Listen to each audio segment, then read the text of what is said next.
welcome to my breakdown of episodes 1 and 2 of Hawkeye. A little light on action, but mighty big on personality. That pizza dog is doing a lot of heavy lifting. No, I kid because I love, and Jeremy Renner and Hailee Steinfeld are excellent here. We could watch them do anything, and thank goodness, because a lot of the times that's what we're doing. Now again, I kid. There's a lot for us actually to go over here. I was surprised. I thought I wouldn't have very much to break down, but when I started doing my notes, I was like, oh, hey, wait a minute. I got 3 columns here. I do my notes in columns before I film. And also, mystery. There's a lot of mystery. I'm intrigued by the mystery, and I think especially after we go over it, you will be too. I think I've solved part of it though already. A couple of things. We'll see. All right, so we got ourselves a little movie to kick off the Thanksgiving weekend, or just the weekend if you don't live in the United States, as we got 2 40-ish minute episodes back to back. So I'm going to actually break this down with a little bit broader strokes than I usually do, because I can't go like scene by scene for a movie. That would be hilarious. And also it's the day before Thanksgiving. I got family plans, and also I want to make sure this is up so that you can enjoy it. So we're going to try a little bit of a different breakdown, and then I'll go back to the usual style next week. So we open, by the way, it's so funny. In the comment section on my watch along, one of you was like, whoa, Grace hyped up some big thing in this first 2 episodes. Where was it? It was the Battle of New York, for Pete's sake. If you're not impressed with that, this show's in trouble, because that was their big gun. I thought it was a nice surprise, and I have to tell you, the second time I saw it, if it's not a surprise, it's a little less impressive. You know, if you don't have that, what are we doing? What is the Battle of New York? But from a civilian's perspective, a very wealthy civilian in their penthouse, but still. And so I thought that was great. But once you know what they're doing, it's a little less, pizzazz. But I liked it. I thought it was a good pitch as to how Hawkeye can hold his own with the group. I thought a very cool shot with her in the background, her little mind being made a huge impression on, her future reshaped forever as Hawkeye in full superhero mode goes by slow-mo. I mean, it's the coolest shot in the first 2 episodes. I really liked it. And then he swings into that little atrium. Thank goodness there was an atrium there. He's like, why do you think I picked this building? There are no accidents. He's a professional. He knows what he's doing, which I think this show actually does a good job highlighting. They have a lot of discussion about trick arrows here, and he's like, there are no trick arrows. And we know that from the trailer that there are some trick arrows, but I heard that there are a lot of trick arrows in episode 6 for the big fight. And I just have 2 words for you. Pim arrows. Oh my God. I can't wait to see how they work. Don't worry. I don't know how they work, and I wouldn't tell you if I did, because I think that would ruin the surprise. But I'm very excited to see that. Episode 6 is also where Yelena is going to show up. She might show up a little bit earlier, but she's probably just going to be at the end. During the watch along, someone was like, where's Yelena? Is Yelena coming? When's Yelena going to be here? Don't watch this show for Yelena, because this is the largely the Kate Bishop show, and it's a very good show. And I do think they're doing a lot of interesting stuff with Clint. All right, so let's talk about the mystery. So like any good mystery, the new Hawkeye show has a lot of misdirects. It's got a lot of misdirects. Tony Dalton is twirling his actual mustache so heavily, we're calling him Geraldo, because he does look like Geraldo Rivera. One of you pegged that on the watch along. He's twirling it so heavily, he can't possibly be the true villain of the show. He wants it too badly. The writers want us to believe it too badly. No way! And in fact, we all suspect he's going to end up being a pretty swell guy. I'm sure he had a butterscotch, but he knew Armand. He's like, they're relatives. He could have gotten that butterscotch at any time. Who here hasn't found a hard candy in their pocket days later? And that's being generous. Sometimes it's a lot later than that. Now, being a guy who's actually pretty good would fit with the comics, because while Jack Duquesne, aka the Swordsman, was originally a Hawkeye villain, he eventually became more of an anti-hero, sometimes helping Clint in the Avengers. Sometimes it was because he was upset with the enemy of my enemy is my friend. But hey, he's a cool guy. And now you also know why he's so obsessed with swords, because he's based on a character called the Swordsman. And he steals the Ronin sword at that black market silent auction. I liked the black market silent auction that had a Triceratops skull and then also stuff from Avengers Tower. But, it shows the different route all this stuff takes, right? Like the Vulture will get the scraps, and sell them. But then also there's this more high-end black market, which is taking this stuff and auctioning it off. I think that's pretty cool. Don't worry, we're going to talk about the watch. But first I want to talk about who is likely the true villain here, and we can all guess it. We can all see it coming a mile away, so hopefully don't make us wait too long to reveal it.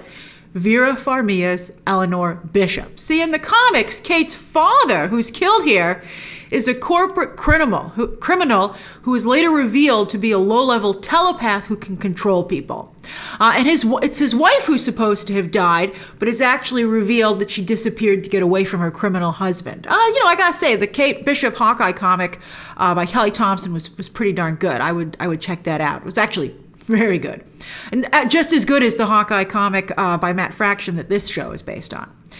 But also in the comics, those very comics I just mentioned, Madame Masque is a longtime foe of Kate Bishop. She's kind of her main villain. So it's very likely that Farmiga is playing a new version of that character. So let's hope that unlike Iron Maiden, Farmiga actually gets to put her mask on. If she doesn't put her mask on, I'm going to be miffed. I'm going to be miffed. I mean, it would look so good on her. And she's called Madame Masque. She better be called Madame Masque. All right, anyway. Who killed Armand? Most likely the person who was arguing with Armand, and that's Vera Farmiga. I'm almost sure it was her. I mean, she runs her own security company. I'm sure she has also some influence on the police, or doubts their capabilities. We'll see if that detective's any good. She's like, let the police handle it, 'cause they can't. Ha ha ha ha. All right, so anyway, she has her own security company, which she's likely abusing as much as her daughter is. It's a slippery slope, ladies. Mother and daughter are likely a lot alike. They've always had this edge between them, right? Who's supposed to be doing the protecting, and how do you protect someone? I bet they have a very different definition of that. I bet that her mother claims that what she's doing is to protect her. And her daughter will be like, no, it's not. It'll be great. There's a thin line between villain and vigilante, and I suspect mother and daughter are standing on opposing sides of that thin line. All right, now what's with this watch from the wreckage of Avengers Tower? Some of you feel it might be Tony's, or considering that it seems pretty low tech, but still pretty cool, it might be Howard Stark's. But the Tracksuit gang wants it, which means their boss Echo wants it, which means Kingpin wants it? Let's discuss that. So the Tracksuit Gang. The Tracksuit Gang is from the original Hawkeye comic that this show is based on. A fantastic running gag where they kept calling themselves Bro, which they're doing here. And kudos to the actors for making that work in live action. But they're a group of hapless Eastern Europeans who wear tracksuits and sometimes get lucky, which makes them dangerous.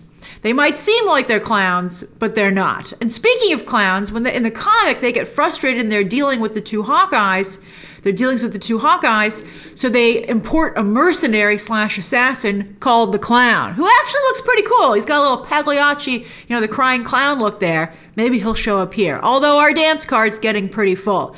Not only is Yelena going to show up, at least in the final episode, but we have Echo.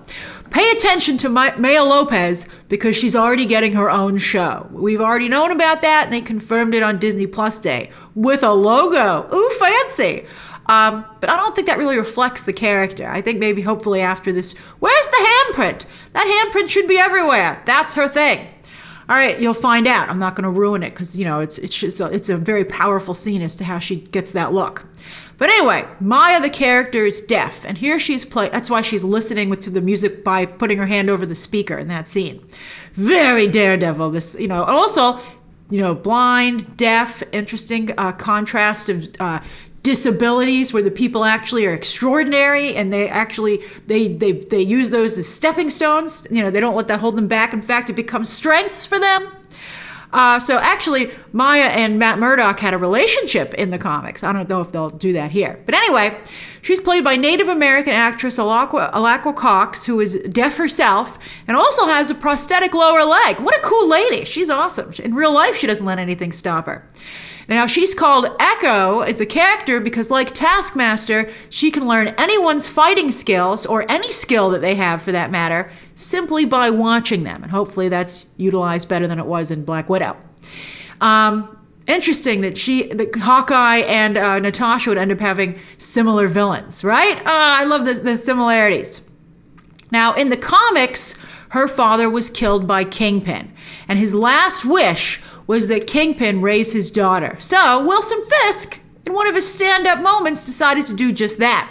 And Vincent D'Onofrio has been hinting like crazy that he's going to show up on this show. So maybe he will. Now, since Fisk could easily buy that watch himself at a black market auction, I mean, nobody would bat an eye seeing Wilson Fisk there. My guess is that Echo wants to give it to him as a gift, right? I bet all of this is so she's like, I want to give that watch to my dad. That sounds perfect. And I think it would look awfully good on him. I wonder if that's what's going on here. If it's maybe a bit of a misdirect. You're like, what's the watch do? And you're like, it's just a watch. She just wants to, I think Wilson Fisk would get a kick out of wearing a watch that belonged to Tony and or Howard Stark. Now, Kingpin and other Daredevil characters are set to appear in her spinoff as well, before, of course, the Daredevil show that's coming up. Daredevil is going to be in No Way Home. He's going to be in the She-Hulk show. He's going to show up in Echo. And then, of course, he has his own show. Now, it's worth noting that Echo at one point in the comics wears the Ronin suit. So that Ronin suit sure gets around. And most recently, I think this is interesting, became the new host of the Phoenix Force. That Phoenix Force also gets around. All right, now let's talk about Clint and Natasha. This gave me the feels during this episode. I really like showing the bond here between Clint and Nat. And that of all the dead original Avengers, and there are a lot of them, he misses her the most. She almost haunts him.